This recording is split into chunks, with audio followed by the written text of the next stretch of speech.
lowrider, it's a Mexican with a low car. Something low, pretty, and slow.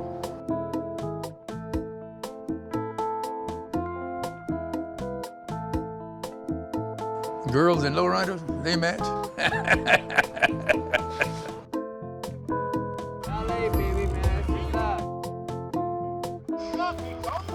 Breaking the laws of the white man was, we had no problem with that. When you get in an old car, you're just like, oh, what happened? You know, you just want a lowrider, you know? You don't want to take it fast, you just want to easy. If you're into lowriding, it's just the ultimate ride. You know, especially if it's got hydraulics. I don't go for anything like airbags or anything like that. To me, if it's not lifted, you know, it's not really a lowrider. Some guy came behind me with a rifle, 5 feet from me, shot me twice in the back. And another guy came right up to me and aimed the gun right to my head. And I went like that and it blew this wrist in half. We're cruising up and down Whittier Boulevard where we hit the switch and go up and down.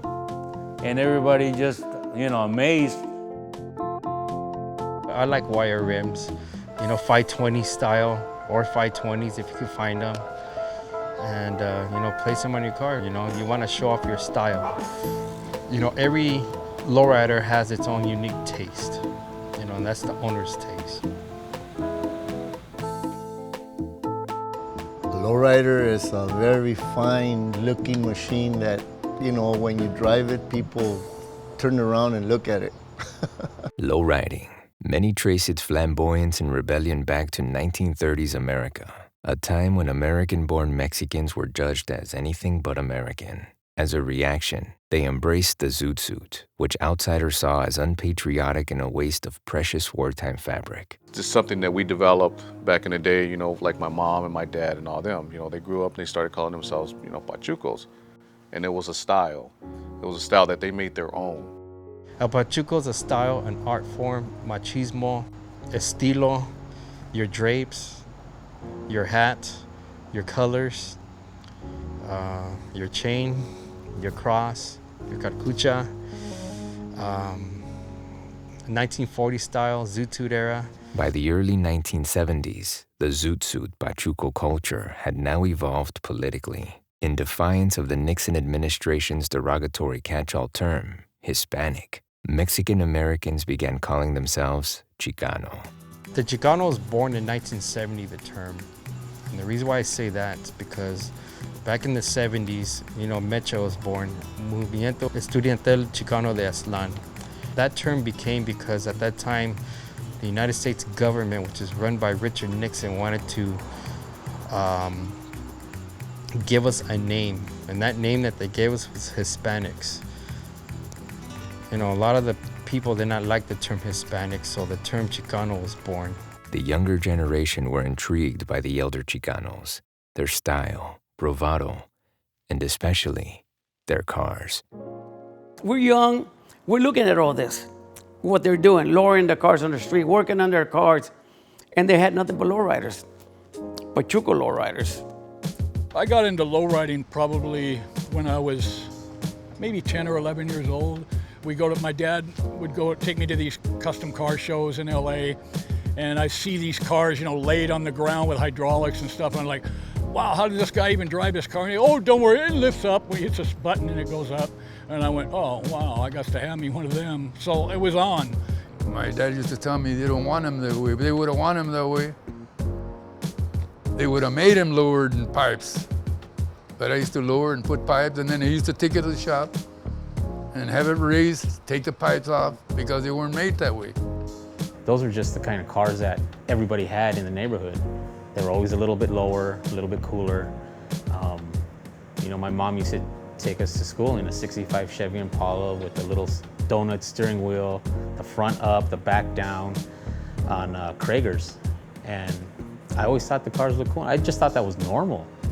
But when we moved out of the neighborhood, if you will, to a better area, I thought, where are all the cool cars? And then I realized, you know, where are the lowriders?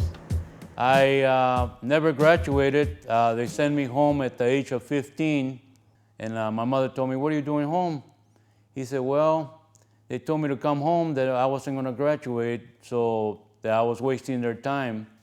He told me, "Well, go see your father at the furniture factory right down 42nd Street, see if they got a job there for you."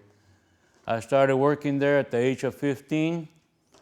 I saved my money and bought my first car. It was a 1950 Chevy Fleetline, and I bought it from Oscar, as a matter of fact. Let's start a car club, Eddie told me. And I said, okay. We had cars already. We already had cars. And I told Eddie, okay, let's do this to get away from the gang. More than an escape from crime, the culture offered a welcome diversion in the barrio. The feeling of driving a lowrider is like, oh man, the ultimate, I would say the ultimate feeling of like when somebody scores a touchdown in the Super Bowl, that's the same feeling right there, especially if your lowrider happens to be working good that day. You know, when you get a car that's a heap and you go through all this hell that it takes to build a car, and then you actually get to drive it and go out and people, wow, who did that car? And you can tell them, I did it. I've been doing it my whole life and I'm not sick of doing it yet. You know, I was always worried about, well, one of these days I'm going to get sick of doing this, but I never did. So I guess it's, you know, the only known cure is death, I guess. So I'm doing it till the day I die, I guess. These cars, they don't even need to go fast. You just, like, the way they sound, like, you know, when you let go of the gas, and everybody just turn around and look at them. You know, everybody be looking at them. So I just love it. I love, it's a good feeling when you're behind the wheel and you're driving it. That's what it sounds like. You know, you're getting it. It feels good. I make 25 cents a day. I would give my mother 15 cents to keep 10 cents for me. So I'd save my money. You know how long it took me to save $65 to buy my first car? For years. But I bought it, you know, and I did it. Nobody helped me. I've always been a Chevy man. And General Motors, that's my style. The girls seem to love the Chevys, you know. It's always been an eye magnet for girls, and it's probably easier to pronounce than Chevrolet.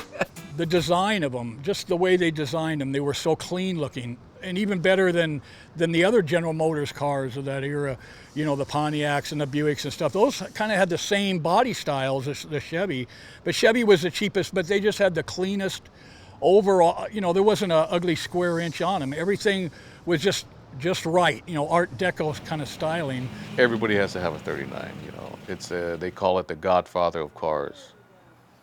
And if you have a 39, then you've got one of the most sought after cars in the lowrider community.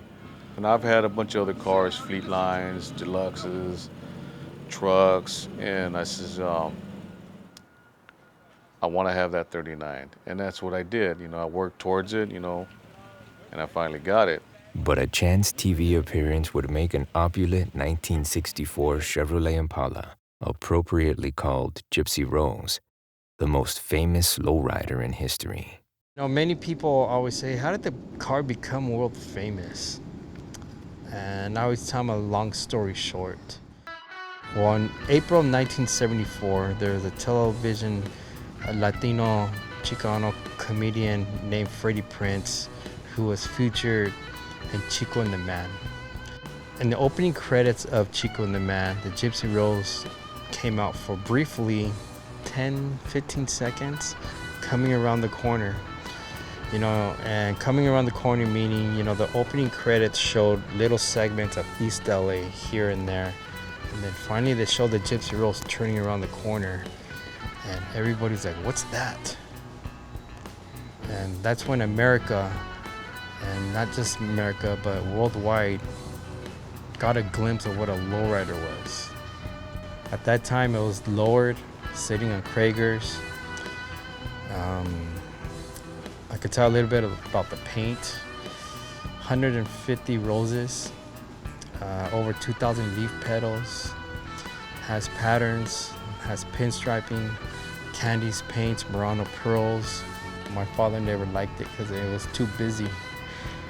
The paint job was ahead of its time. You know, it debuted roughly in between 72 and 73, around that era. And my father thought it was just too busy. It was parked at my uncle's shop, and my uncle kind of forced my father, you better put the chrome back together in the car and put it together. So as my father is putting on the chrome together and the moldings and the rubbers and everything, my father started to appreciate the car more and said, I'm starting to like the car. Because, you know, it was busy, it was ahead of its time, and it had a lot of artwork on it. And just to give you an idea, all the artwork's on the roof. That's what the painter pointed out.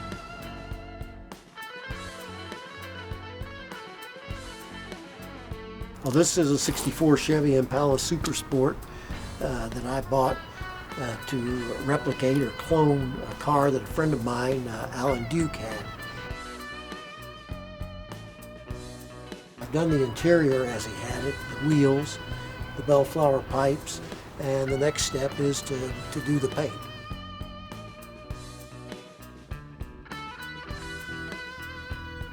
In the summer of 2014, I decided it was time to finish the project, and so I took it to Starlight, and they virtually tore it apart and began the process of completing the modifications necessary to make it appear as the Bloody Mary. Much like a symbolic tattoo, a lowrider's artwork is more than just eye-catching imagery. You see the artwork that's on these cars, it's relative to the artwork that we do in tattooing. It's relative to the artwork that you see on murals. You know, it's all an expression of the imagery that we love as Chicanos. We always did everything different. You know, if it's a car, you give us a car, we're going to change it. It's just the way it is. You give us clothes, we're going to change them. You know, we modify them somehow because we're different. You know, our bodies, we put tattoos because we are different. We want to be different, you know. I'm proud of who I am, so we show our pride, you know. The murals basically tell our stories. It's our culture. Never forget who you are, because when you were born in the 50s and 60s or 40s, you couldn't express that pride, you know. So those images remind you of who you are. Don't be ashamed of who you are. Be proud of who you are. Part of our culture growing up in the neighborhoods, you know, everybody's tattooing, everybody's getting tattoos, you know, that's what you see as you grow up. You know, the black and gray and single needle, it started in prison with the Chicanos. Number one, they wanted the lines to be thin, and the only kind of tattooing at the time on the streets was like big bold lines in color. And we felt that looked like cartoons, you know? We couldn't express our images correctly using that method of tattooing. So we wanted the lines to be really thin, and so we used the sharpened guitar strings. We had no colors, you know, in prison, you know, and we had to make ink, and you make ink by taking a chess piece and burning it, and then that plastic piece makes like a black dark soot, like ash from the flame. And you just put that flame on the porcelain sink, and it would make like black powder, and you scrape it off with a razor blade, mix it with a little bit of soap or baby oil and water, and you'd have ink. The black and gray tattoo, single needle, it all started right there in California prisons. The conflict with the law continued beyond the prison gates. Ironically, it was heightened police enforcement, which led to the use of hydraulics. The lowering law came in because of safety in 1959. You know, if you were driving along and you had a blowout, if something underneath the car, like a suspension or frame part, hits and scrapes, it takes all the weight off the tire or off your rim that has to control the car to get to the side of the road. So you could lose your brakes. You know, you could step on the brakes and all the weight of the car is on the frame and not the tire or the rim. And so you step on the brakes and the car just skids and doesn't slow down. Or you turn the wheel and the car's on the frame, all the weight's on that, it just keeps going straight and the tires are, so that's what the lowering law was about. The police back in those days, oh, they used to pull us over all the time. Too low, loud pipes, you know. How come your eyes are red? My friend Eddie, they always pull us over. Our eyes are always red, you know. They'll pull us over, you know. And we hassle with them, yeah. Out of respect, we were cool. Well, after we got tickets for being too low or too loud pipes, there was a guy, his name was Richard Gomez, that lived on 42nd Street. And I lived on 43rd Street, and Oscar lived on 41st Street. So that was our connection. We go there, put pick up the car back up, stock, you know, change the springs, take the lowering blocks out and put the U-bolts back on, and then take the pipes out, the mufflers, change mufflers, and then go back and get it signed off, and then come back to Richard, lower it back down, put the pipes back down, put the mufflers, the little small, what they call glass packs, little mufflers that we used to put on the cars to make that sound, you know, that rapping noise. And it just went on. The police used to carry a bar. It was 4 inches high with a handle, and they used to run it underneath the car. If anything hit underneath the car, you were too low. So we make sure that we were up 4 inches higher, you know, and 5 inches. We used to go 5 inches so we can clear that bar that they used to run underneath the car. We used to lower the cars with sandbags, put them in the trunk, anything heavy, or blocks, even engine blocks. We learned that from the guys in the neighborhood. And the front, they'll put some heavy guys on the front to bring the car down, and we put chains around the air-ons to lower them. And me and Eddie were learning all this from the older guys from 38th Street. That's what they used to do.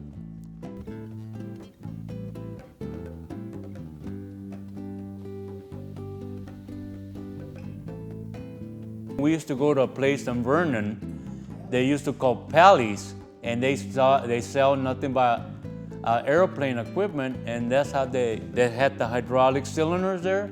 They had the air hoses there, the hydraulic hoses, and that's how we started. We took the springs and cut them in half, put a cup in there, put the hydraulic cylinder in there with a round circle donut, what they call a donut, and they will pick up the car.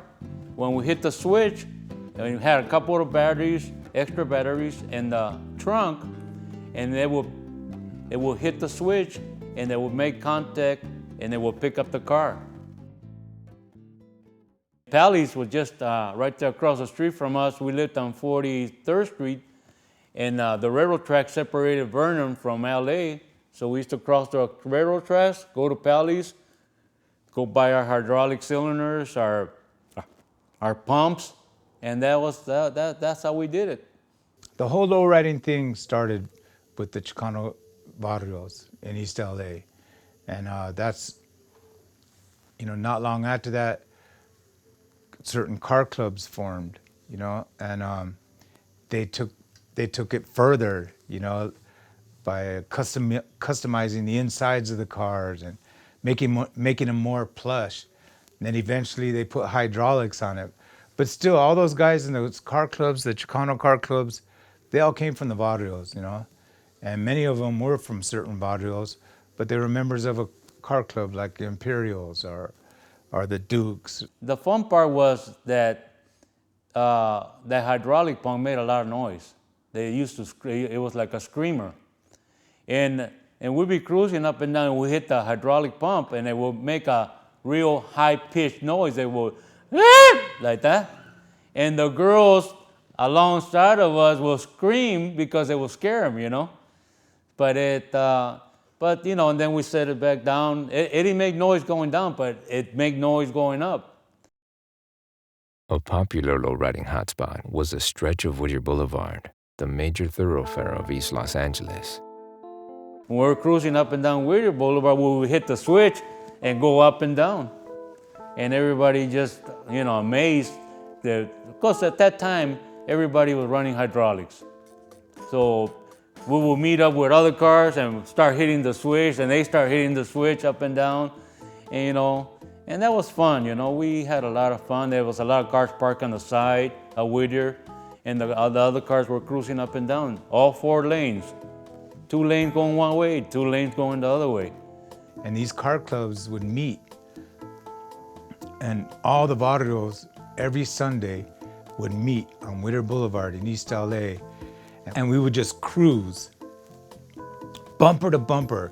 It would take a good hour to get up and back on that boulevard, and people would park, and the streets would be just packed with people, and girls and guys, and it was just like this huge party on Whittier Boulevard. It was incredible. It was kind of like a peacock syndrome, where the more beautiful the car, the more women would look at them. People or from all over would go to East LA to cruise their cars. You had people from the Valley, from the South Bay area, from Watts, Compton, everybody would go. It was just like going to the prom, You got to get the car ready. It'd take hours to get the car polished, cleaned up, get everything ready, because it was like showtime. When you went out there, you wanted to represent. It was pride. It was you. It was you representing yourself, and that's what it felt like. When you went out there like a gladiator. Look what I built, driving your lowrider in there. If you had your girl with you or whatever, look who I'm dating, or blasting your music and whatever it was, And you just spent the whole day cleaning your car for Sunday afternoon to hit the boulevard. And when you got into that boulevard, man, it was like being in another world. It was beautiful. But the boulevard attracted more than female admirers and enthusiastic club members. There were, actually gang members that were out there lowriding, and there were also legit people that were out there lowriding. So the conflict in between that came from just a few knuckleheads that want to be out there gang banging and lowriding at the same time, which screwed it up for us that were out there just trying to have a good time, trying to cruise the streets. There were car people who actually didn't want to be part of the gang thing. They wanted to, there were guys who just wanted to, they loved cars, and they just wanted to be, not part of a gang, and they just wanted to be a part of something else. And that's, it was a club.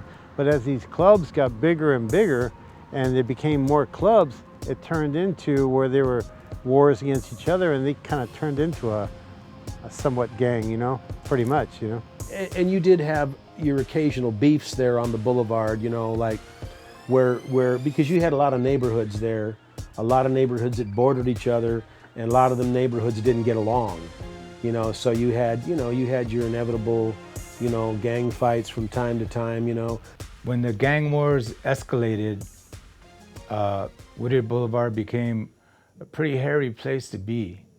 People were getting killed down there, shootings and stabbings and just gang fights.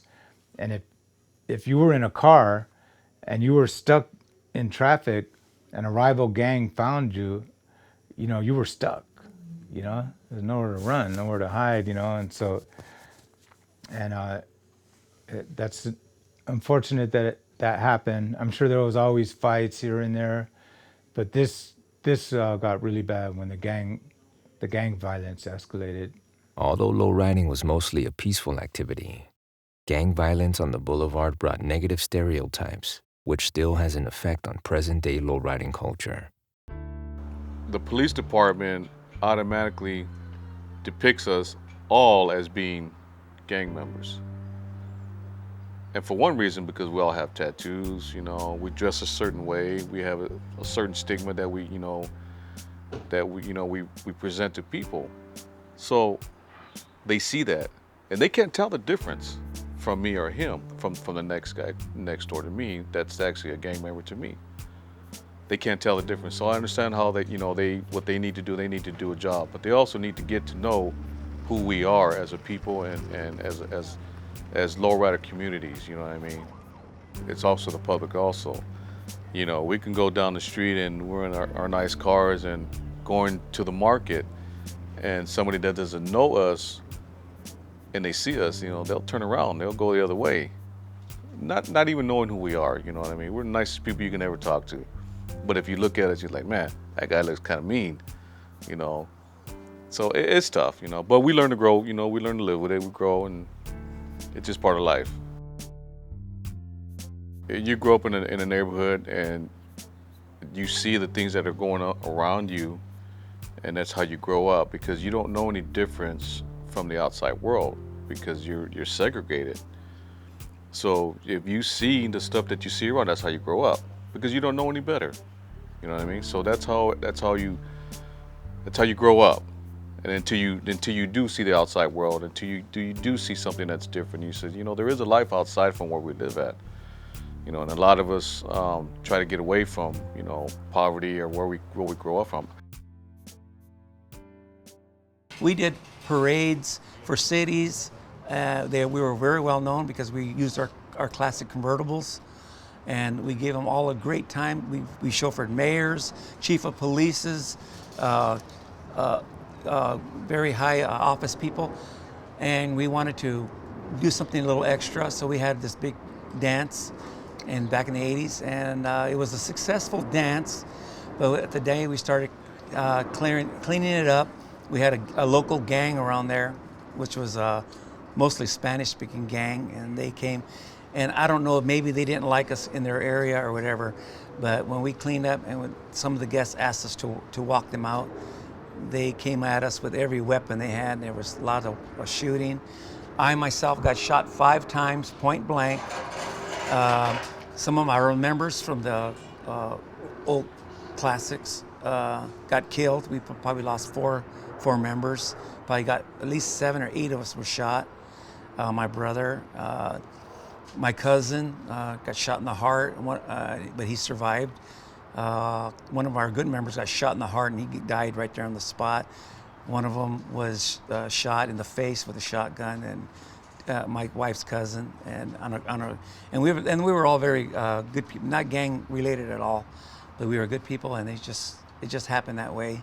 I bent down to help one of the guys that was shot in my club.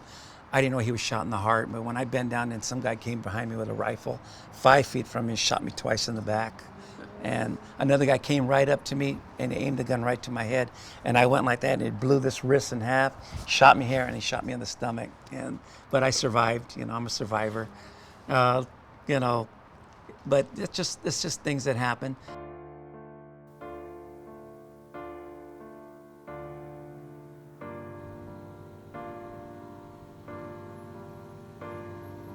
I don't have no regrets. I mean, our little group of guys we had were good guys. I don't have no regrets. You know, we all stuck together. Started this car club, kept us out of trouble, and look where we're at now. I took it to another extent. You know, Eddie took it to another extent. For us, as our club is, we try to make sure that kids are always involved. You know, we make sure that the kids are there all the time. The grandkids also, because we get a lot of grandkids that run around. We just try to make sure that, you know, they're involved, you know, and it's important for us to do that.